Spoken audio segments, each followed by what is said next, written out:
Bismillahirrahmanirrahim. Assalamualaikum warahmatullahi wabarakatuh. Teman-teman, pagi ini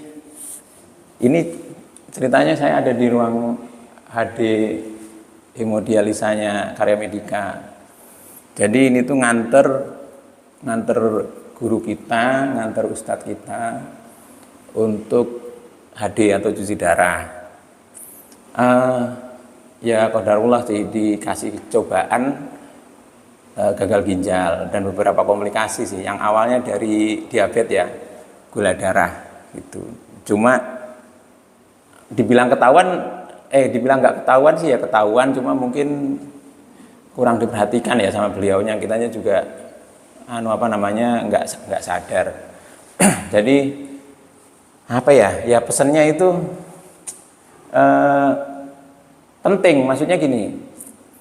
Penting untuk kita itu tahu mengenai sekarang apalagi ini zaman sekarang ini, penting untuk kita tahu mengenai ilmu kesehatan supaya kita bisa jaga diri, bawa diri, jaga kesehatan. Dalam rangka apa? Ya sebenarnya salah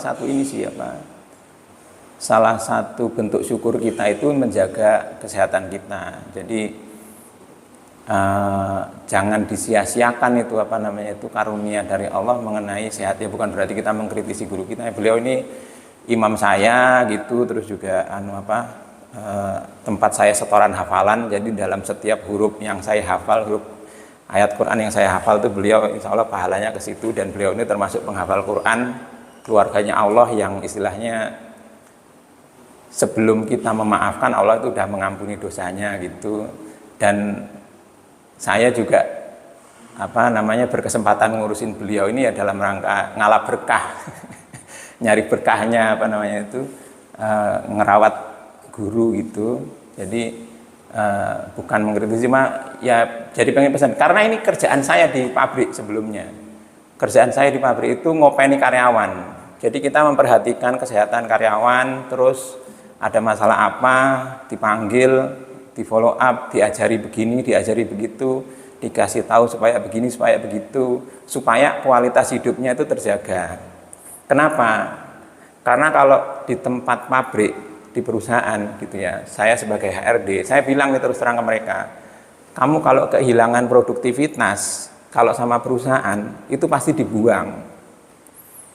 Istilahnya kasarnya dibuang ya. Istilah kata bisa bertahan paling setahun nih, misalnya udah sakit parah, kronis gitu, nggak bisa bekerja, pasti kamu nanti akan diberhentikan, terlepas dikasih pesangon atau enggak, sehingga kamu kehilangan kemampuan ekonomi. Nah, tantangan zaman sekarang itu bukan mati muda, tapi kehilangan kemampuan ekonomi di usia muda gitu. Ya kalau beliau ini juga di bawah saya masih usianya gitu, juga nggak nyangka gitu. Jadi masih muda tapi sudah beberapa komplikasi. Nah ini jadi perlu teman-teman itu memperhatikan itu supaya kualitas hidupnya terjaga, masih tetap bisa bahagia, tetap bisa bermain di usia nanti sampai usia nanti gitu. Terutama kemampuan ekonominya nggak hilang gitu. Ya memang rezeki di tangan Allah sih gitu ya. Bukan berarti tauhid kita juga rusak, itu enggak. Cuma mumayyiz itu kan salah satu tanda balik, itu kan mumayyiz. Mumayyiz itu tahu yang baik, yang buruk, tahu yang boleh sama enggak, tahu yang benar dan salah. Nah itu salah satunya itu ilmu kesehatan itu tanda bahwa kita sudah balik, bahwa kita tahu oh ini boleh, ini enggak boleh. Ini baik untuk kesehatan kita, ini enggak baik untuk kesehatan kita gitu. Jadi itu perlu gitu supaya kita bisa mempertahankan kualitas hidup kita sampai usia nanti berapapun gitu. Meskipun ya tetap sama Allah sunatullah itu pasti dipreteli itu sama Allah tuh, nikmat tuh satu-satu seiring dengan usia gitu.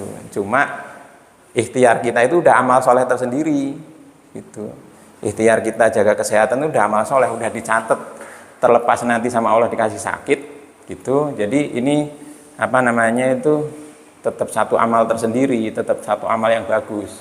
Dan itu pasti baik lah buat kita, itu baik. Jadi enggak panjang-panjang namanya di rumah sakit ya gitu. Ya alhamdulillah lagi ada di sini. Saya juga seiring dengan udah resign, punya kelonggaran waktu. Sama Allah dikasih tugas jagain ustadz kita, ya alhamdulillah bisa nemenin, bisa ini. Jadi punya kesempatan untuk berkhidmat, kalau bahasa kita berkhidmat kepada ustadz, kepada guru kita, takzim, ya udah alhamdulillah jadi ladang amal aja buat kita gitu. Jadi kita jalani dengan apa namanya kesyukuran juga, sambil tetap saya juga pesan teman-teman ambil hikmah, karena pengalaman terbaik guru terbaik bukan pengalaman kita sendiri, guru terbaik pengalaman orang lain yang kita jadikan, yang kita ambil hikmahnya untuk kita kita perhatikan. Itu sudah ada banyak di sekitar kita, mungkin ada berita-berita yang muda sudah gagal ginjal atau apa gitu. Nah itu kita harus perhatikan tuh gitu. Karena nanti juga kebaikannya buat kita juga sendiri. Ya sedikit aja supaya mumpung ingat teman-teman bisa memperhatikan itu. Penting ini ya, terutama anak-anak milenial, anak-anak Gen Z ini kurang ini ya. Dan itu tugas saya tuh di pabrik sebelumnya. Memperhatikan karyawan gitu sakit dan sebagainya, yang gagal ginjal, yang jantung bengkak, yang diabetes gitu kan, yang udah darah tinggi dan sebagainya, ada yang udah asam urat, nggak masuk 2 hari asam urat dan sebagainya gitu kan.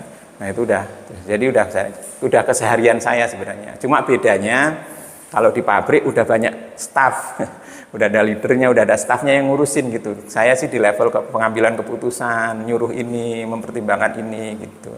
Kalau di sini ya kita jalani bareng-bareng sebagai ladang amal sosial kita. Gitu. Ya teman-teman ya, mudah-mudahan bisa ngambil manfaatnya dengan kejadian ini, terutama juga buat saya. Ya, tuh orang balik itu mumayyiz, tahu yang baik, yang benar, tahu yang salah, yang yang boleh dan yang nggak boleh gitu. Kalau belum bisa itu ya belum balik. Sekian untuk vlog kali ini ya, sampai jumpa di video berikutnya. Assalamualaikum warahmatullahi wabarakatuh.